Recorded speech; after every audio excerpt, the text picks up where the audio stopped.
ఏలని, పువాలని, హిట్పాయేలని ఇలా 7 రకాల స్టెమ్ రూపాలు ఉంటాయి ప్రతి హిబ్రూ క్రియాపదానికి. ఈ హిబ్రూ క్రియాపదం 7 రకాల స్టెమ్స్లో ఏ స్టెమ్లోకైతే రూపాంతరం చెందుతుందో ఒక్కొక్క స్టెమ్లో ఒక్కొక్క అర్థాన్ని కలిగి ఉంటుంది హిబ్రూలోని పదం.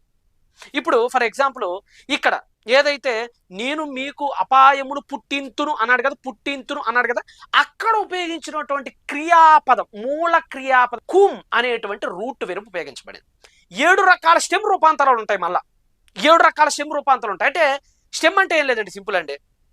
ఆ పదానికి ముందు ఒక చిన్న తలకాయ తగిలిచ్చామంటే అర్థం మారిపోయింది. చిన్న తలకాయ, దానికి ఎలాంటి హెల్పింగ్ వెర్బ్స్ అవసరం లేదు ఇక. అయితే హిబ్రూలో ఉన్నటువంటి విశిష్టత, హిబ్రూ భాష యొక్క స్వభావం ఏంటంటే ఇదంతా చెప్పకుండానే ఈ హెల్పింగ్ వెర్బులు, మెయిన్ వెర్బులు ఇవన్నీ కలిపి చెప్పకుండానే కొన్ని సార్లు మూల క్రియాపదాన్ని సింపుల్గా స్టెమ్స్లోకి రూపాంతరం చేసేయటం మూలన మొత్తం విషయాన్ని ఈజీగా చెప్పేస్తారు. అది హిబ్రూ భాష యొక్క స్వభావం. స్టెమ్ అంటే ఏంటండి, రూట్ అంటే ఏంటి, అది ఏం లేదండి, సింపుల్ అండి. అసలు రూట్ అంటే మీకు అర్థం కావడానికి భాషా పద్ధతులు ఎలా అంటారంటే ఒక చెట్టుతో పోలుస్తారు ఒక భాషని. స్టెమ్ ఏంటి సార్, రూట్ ఏంటి సార్, ప్రిఫిక్స్ సఫిక్స్ ఏం లేదు, సింపుల్. భాషని ఒక చెట్టుతో పోలుస్తూ మీకు అర్థం కావడానికి ఓ భాషా పద్ధతి అలా ఉపయోగించారు. రూట్ అంటే వేరు కదా, అంటే వేరు నుండే చెట్టు పుట్టింది కదా.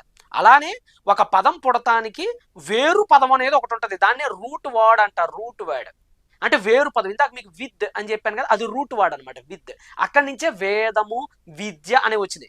ఈ విద్య అనేది రూట్ వర్డ్. అలానే ప్రతిదానికి ఒక రూట్ వర్డ్ ఉంటుంది. ఈ రూట్ వర్డ్ హిబ్రూలోకి వచ్చినప్పటికీ రూట్ వర్డ్కి స్టెమ్ అనేది ఒకటి ఉంటుంది. స్టెమ్స్ ఎలాగైతే రకరకాల కాండాలుగా ఉంటాయో, స్టెమ్ ఉంటుంది కదండి మధ్యలో, స్టెమ్ ఎలా ఉంటుంది, రకరకాల కాండాలుగా కనపడుతుంటది. ఆ పైన ఒక చక్కని ఆకృతిలోకి వెళ్ళిద్ది. అంటే హిబ్రూని చెట్టుతో పోలిస్తే, హిబ్రూ భాషను ఒక చెట్టు అని మీరు అనుకుంటే కాసేపు, హిబ్రూ భాషను ఒక చెట్టుతో ఊహించుకుంటే మనం కాసేపు, దానికి కింద రూట్ వర్డ్ ఒకటి ఉంటుంది. స్టెమ్గా ఆ రూట్ వర్డ్ మారిద్ది. ఆ తర్వాత పూర్తి ఆకృతిలోనికి వచ్చింది. ఇది హిబ్రూ భాష యొక్క స్వభావం. కొద్దిగైనా అర్థమైంది అనుకుంటున్నాను. మీకు అర్థం కాకపోతే మరొక్కసారి చూడండి, చదువుకున్న వాళ్ళు రీసెర్చ్ చేయండి, మీకు ఇంకా బాగా అర్థమైంది. రైట్. ఇక్కడ మళ్ళీ మన విషయంలోకి వెళ్తే, ఇప్పుడు హిబ్రూలో ఒక రూట్ వర్డ్ ఒకటి ఉంటుంది కదా, వేరు సమానమైన పదం, ఒక మూల క్రియాపదం అనేది ఒకటి ఉంటుంది. అది ఇప్పుడు ఇక్కడ ఉపయోగించినటువంటి మూల క్రియాపదం ఏంటంటే కుమ్ అనేటువంటి మూల క్రియాపదం ఉపయోగించారు. ఈ కుమ్ అనేటువంటి మూల క్రియాపదానికి 7 రకాల స్టెమ్ రూపాంతరాలు ఉంటాయి. 7 రకాల స్టెమ్స్గా రూపాంతరం చేయొచ్చు దీన్ని.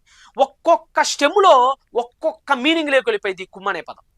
ఈ మూల క్రియాపదాన్ని ఒకసారి కలి స్టెమ్లో వాడొచ్చు, నిఫిల్ స్టెమ్గా వాడొచ్చు, హోఫాల్గా వాడొచ్చు, పిఏల్గా వాడొచ్చు, పివోల్గా మారొచ్చు, లేదంటే హిఫిల్గా రూపాంతరం చెందించవచ్చు, ఆ చివరిగా హిట్పాయేల్గా కూడా